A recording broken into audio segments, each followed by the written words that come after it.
nouvelle pause dans cette émission.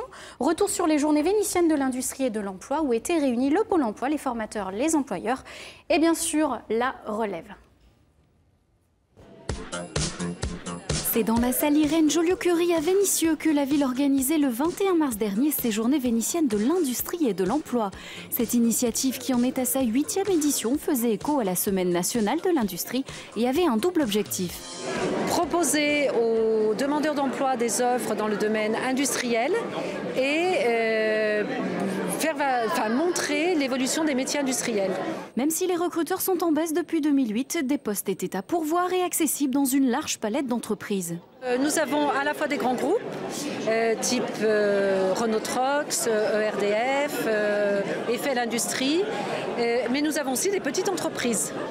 Donc les entreprises nous transmettent leurs offres, nous les affichons et les demandeurs qui sont eux invités par Pôle emploi regardent les offres et quand ils ont des offres qui les intéressent, ils sont orientés sur les stands des entreprises présentes. En marge de ce forum de recrutement, les journées vénitiennes étaient également destinées à un plus large public. Nous voulons aussi mettre l'accent sur les jeunes pour les inciter à au moins se renseigner sur les métiers de l'industrie et peut-être, pourquoi pas, susciter des vocations plus tard. Pour le grand public, donc, rencontre avec le robot Nao, présenté par la métallurgie rhodanienne, des ateliers pédagogiques sur la robotique et des démonstrations de l'école Boisard. L'occasion pour ces élèves de CAP de partager avec eux les raisons de leur choix pour ces métiers. Au départ, je ne connaissais pas le métier. Et puis, quand j'ai fait un petit stage, j'ai bien aimé. Je trouve que c'est bien de créer des produits à partir de n'importe quoi, n'importe quelle matière. Je connais déjà un peu la mécanique auto, tout ça, tout ce qui était qui parlait de mécanique. Donc, et puis j'ai trouvé ça généralise un peu tout ce qui est mécanique, donc ça m'a plu. Et puis je me suis dit aussi pareil de créer à partir de rien. Là, je pars d'un brut qui est comme ça pour le transformer en une bouteille en alu, une bouteille comme ça. Donc là, ça s'appelle cette étape, qu'est-ce que tu es en train de faire? Là, je suis en train de tourner une caisse. À écouter ces élèves, le public a pu comprendre que les métiers de l'industrie et de la mécanique sont véritablement des métiers de passionnés.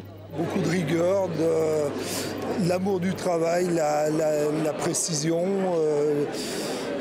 tout ça, quoi, toutes ces choses qui font que tout doit être beau. Et quand il est question d'emploi, là aussi, les apprentis mécaniciens et usineurs sont sereins pour leur avenir professionnel. Il n'y a pas beaucoup de personnes qui connaissent le métier, donc il y a beaucoup de demandes et on peut trouver un métier facilement en sortant d'école. Je pense que si on s'investit dans le métier, de toute façon, on peut gagner facilement de l'argent. Après, il faut en vouloir. Concernant l'emploi, tous nos élèves ont quasiment déjà une place assurée. Ils sont déjà recrutés par des entreprises qui viennent à l'école. Donc de ce côté-là, il n'y a pas aucun souci pour eux. L'industrie mécanique évolue plus vite que l'image qu'elle donne d'elle. C'est pourquoi ce secteur porteur qui a parfaitement intégré les technologies de pointe manque chroniquement de candidats, notamment dans le domaine de la transformation des métaux, alors à bon entendeur.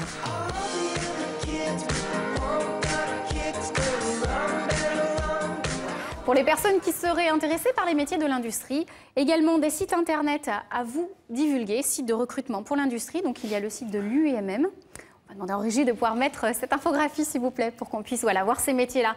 Fédération des industries mécaniques, FIM.net, et l'Union des industries et métiers de la métallurgie. Vous allez voir, c'est des sites très complets. On vous parle des métiers, bien évidemment des entreprises et des possibilités pour accéder les formations, et également les propositions de stage ou de reconversion professionnelle. Alors Patrick